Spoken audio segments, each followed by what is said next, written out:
దేవుని అత్పరిశుద్ధ నామానికి మహిమ కలుగును గాక.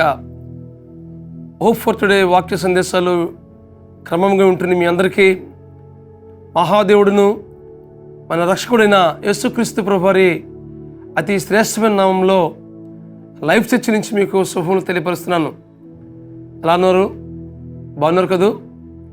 మీరు వ్యక్తిగతంగా, కుటుంబంగా ఎంతో ఆత్మీయంగా క్షేమాభివృద్ధి చెందాలని, దినదినము దేవునికి సమీపంగా జీవించాలని ఈ వాక్య ధ్యానాలు ప్రార్థనాపూర్వకంగా మీ వద్దకు మేము తీసుకొస్తున్నాం.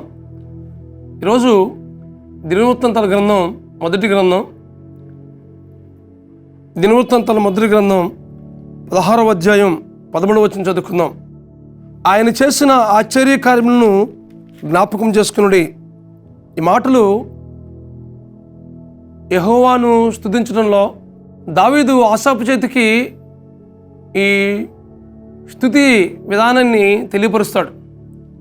ఆ సందర్భంలో చెప్పబడిన మాటలవి. ఆయన చేసిన ఆశ్చర్యకార్యములను జ్ఞాపకం చేసుకునుడి. దేవుడు చేసిన ఆశ్చర్యకార్యాలను జ్ఞాపకం చేసుకోమని ఆ స్తుతి యాగంలో ఉన్నట్లుగా మనం చూస్తూ ఉన్నాం. దేవుని ఆశ్చర్యకార్యాలను జ్ఞాపకం చేసుకునుడి అని అంటున్నాడు కదా. దేవుడు ఎలాంటి కార్యాలు చేస్తాడు? ఐగుప్తు దేశంలో దేవుడు వారిని ఇశ్రాయేలు ప్రజల్ని విడిపించి ఎర్ర సముద్రం 2 పాయలుగా చేసి 6 నెలలపై నడిపించాడు. ఆకాశం నుంచి మన్నాను కురిపించాడు. బండను చీల్చి దాహాన్ని ఇచ్చాడు. మారా జలాన్ని మధురంగా మార్చాడు. అలాగే యోర్దాను నదిని 2 పాయలుగా చేసి 6 నెలలపై నడిపించి కనాను దేశంలో ప్రవేశింపజేశాడు. ఎరుకో గోడల్ని స్తుతి ద్వారా పడగొట్టి గొప్ప జయాన్నిచ్చాడు. హైపట్నం జయించారు. అలాగే అక్కడున్న కనాను దేశంలో ఉన్నటువంటి శత్రు సమూహం అంతటిని ఓడించి జయించినట్లుగా దేవుని వాక్యాలు మనం చూస్తూ ఉన్నాం. ఇవన్నీ దేవుడు చేసిన ఆశ్చర్యకార్యాలే.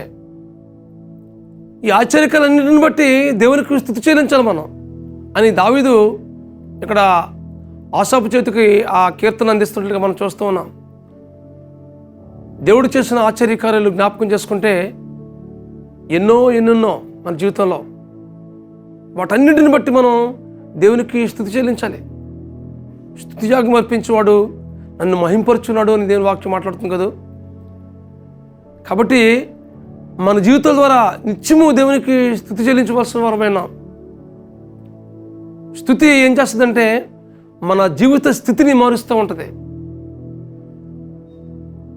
ఆయన చేసిన ఆశ్చర్యకార్యాలన్నింటినీ మనం జ్ఞాపకం చేసుకున్నప్పుడు దేవుని సన్నిధిలో మనం స్తుతించకుండా మౌనంగా ఉండలేం. మనం కూడా దేవుని స్తుతించబద్దులమై ఉన్నాం.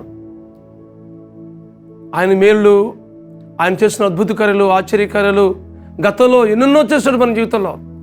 మనం అడిగిన మాట కన్నా అడగని మేళ్ళే ఎన్నెన్నో చేశాడు కదా. వాటన్నిటిని జ్ఞాపకం చేసుకున్నప్పుడు మనం దేవునికి స్తుతించకుండా మౌనంగా ఉండలేం.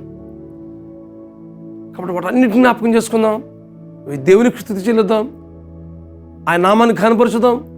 అలా చేసినప్పుడు మన జీవితంలో ఇంకెన్నో గొప్ప కార్యాలు మన జీవితం ద్వారా చేస్తాడు దేవుడు.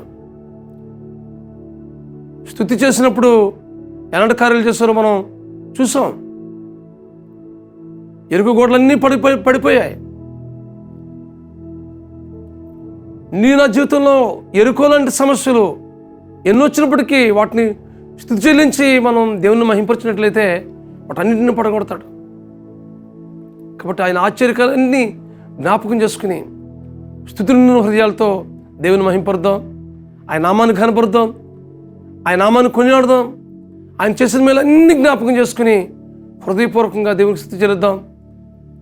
ఒకవేళ అలాగా మన జీవితంలో స్తుతి చెల్లించిన స్థితి మన జీవితంలో ఉన్నట్లయితే ఈ సంవత్సరం ఒక తీర్మానం చేసుకుందాం. ప్రభువా, ప్రతి విషయంలో నేను స్తుతి యాగాన్ని అర్పిస్తాను ప్రభువా, ప్రతి విషయంలో నేను స్తుతిస్తాను ప్రభువా, నీ నామాన్ని కనపరుస్తాను ప్రభువా అని ఒక తీర్మానం చేసుకుని అనుక్షణం ప్రతిక్షణం దేవుని నామాన్ని మహింపరుద్దాం.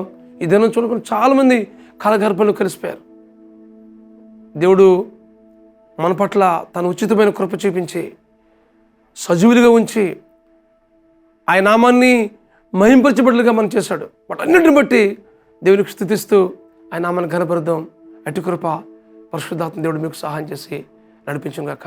ప్రార్థన చేసుకుందాం. ప్రేమస్వరూపుడా, మహాకృపగల మా తండ్రి, మీరు చేసిన ఆశ్చర్యకార్యాలన్నీ జ్ఞాపకం చేసుకున్నప్పుడు ప్రభువా, మీ సన్నిధిలో స్తుతించకుండా మౌనం కూడా లేం ప్రభువా. ఎన్నో కార్యాలు నాయన మా జీవితంలో గత కాలంలో జరిగించారు ప్రభువా. వాటన్నిటిని బట్టి ప్రభువా మీకు స్తుతిస్తూ, మీ నామాన్ని మహింపరుస్తూ, మీ నామాన్ని కనపరుస్తున్నాం ప్రభువా. ప్రతి విషయాన్ని మేము స్తుతిస్తూ, మీ నామాన్ని కనపరుస్తూ, మీ నామాన్ని కొనియాడడానికి నేను కృప చూపించి వస్తున్నా ప్రార్థిస్తున్నాం ప్రభువా. స్తుతి నిన్న హృదయాలుగా మా జీవితంలో ఉంచమని ప్రార్థిస్తున్నాను మా తండ్రి. ఈ సంవత్సరం అంతా ప్రభువా మీరు జరిగించబోతున్న కార్యాలన్నింటిని బట్టి ప్రభువా మీకు స్తుతిస్తూ, అనుక్షణం మీ నామాన్ని కనబరిచి స్తుతించే అనుభవానికి మేము నడిపించి వస్తాం మనం చేస్తూ, మీ కృపగల హస్తానికి మాకు అప్పగించుకుంటూ, మా ప్రభువును, మీ ప్రియకుమారుడును, మా రక్షకుడునైనా యేసుక్రీస్తు నామములో ప్రార్థించి స్తుతించి వేడుకుంటున్నాం మా పరమ తండ్రి. ఆమేన్, ఆమేన్, ఆమేన్. దేవుడు మీ జీవితంలో చేసిన ప్రతి ఆశ్చర్యకార్యాన్ని జ్ఞాపకం చేసుకుంటూ, స్తుతులను హృదయాలుగా మిమ్మల్ని ఉంచుట్లో పరిశుద్ధాత్మ దేవుడు మీకు సహాయం చేసి నడిపించును గాక. God bless you friends. Have a wonderful day.